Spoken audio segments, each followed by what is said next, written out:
Hello bachcho, let's read the question. The question says when the temperature increased, surface tension of water, option A increases, option B decreases, option C remains constant, option D shows irregular behavior.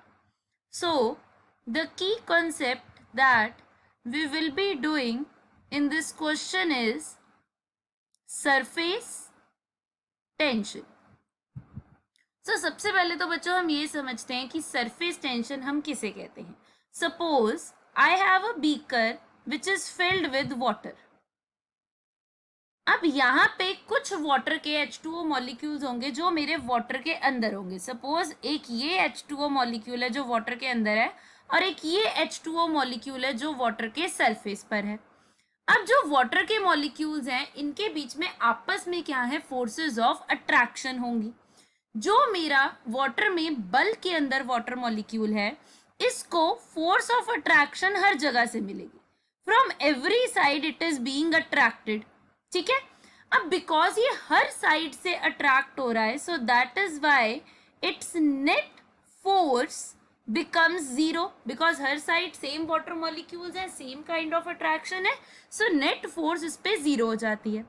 Whereas जो surface वाले water molecules हैं इनमें सिर्फ downward force of attraction है. बस इनका एक part जो है वो आउटसाइड एनवायरनमेंट को एक्सपोज्ड है, वहां पे वाटर मॉलिक्यूल्स नहीं प्रेजेंट जो उसे अट्रैक्ट करेंगे. सो ड्यू टू दिस जो मेरा सरफेस के वाटर मॉलिक्यूल्स हैं, जो सरफेस है उस मॉलिक्यूल पे अनबैलेंस्ड फोर्सेस हैं, इसी वजह से उसकी नेट फोर्स जीरो नहीं है. अनबैलेंस्ड फोर्सेस की वजह से जो सरफेस मॉलिक्यूल है वो ट्राई करेगा ऐसी शेप लेने की जिसमें उसकी सरफेस टेंशन लीस्ट हो. सो अनबैलेंस्ड फोर्सेस की वजह से सरफेस टेंशन अराइज होती है. अब अगर मैं सरफेस टेंशन को डिफाइन करूं, so what is surface tension? It is the force acting per unit length which is perpendicular